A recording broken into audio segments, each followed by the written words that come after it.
All right, thanks for staying tuned, and we move on to other interesting stories now. And when they prayed for the rains to stabilize, the focus of their hopes was mere good cultivation, bumper harvest, and better life afterwards. But in a twist of fate, prolonged rainstorms were experienced, which defied for many the hope of a bumper harvest, but instead delivered harvest of deaths, injuries, and devastations. This is the unfortunate fate that befell a number of agrarian communities in Kano State, as here reported by our correspondent Elizabeth Yila.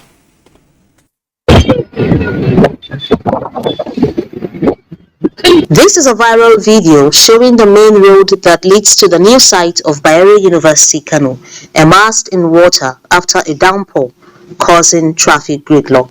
Most areas in the state experienced such heavy rains, as predicted by the Nigerian Meteorological Agency, NIMET, in its seasonal climate prediction of rainfall.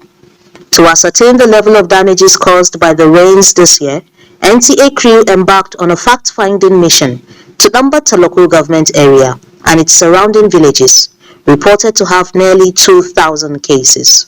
In Nambata West, nearly 80 houses were destroyed by the heavy rain. It was same situation at Angwarzamia in Ajumao area.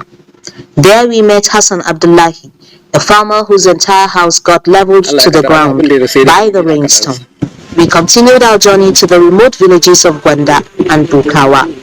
It was indeed a bumpy ride, as the road leading to these communities is in dire need of attention. Most of the houses visited at Gwanda that were affected by the rainstorm have already been molded back, but it was a different scenario on arrival at Angwarba Dukawa. There we met Baba Dahiru Haruna, a 90-year-old man whose house collapsed on his wife of more than 60 years of marriage, leading to her death. 70-year-old Adamu Musa also has a story to tell. His house collapsed on him, his pregnant wife, and 2 daughters.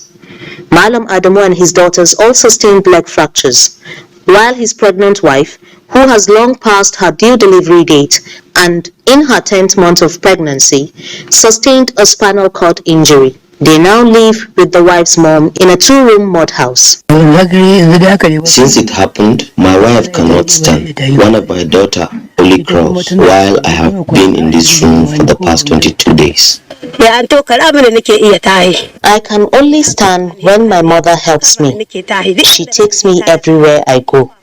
My leg is also swollen. It was dusk when we finally left the village.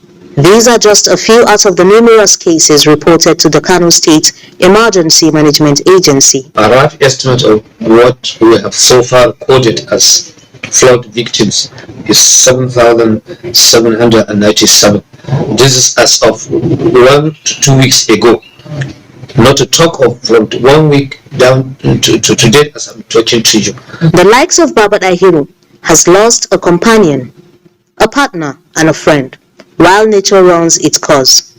One can only hope that the family of Malam Adamu Musa get the help they so desperately need to recuperate and take charge of their lives once again.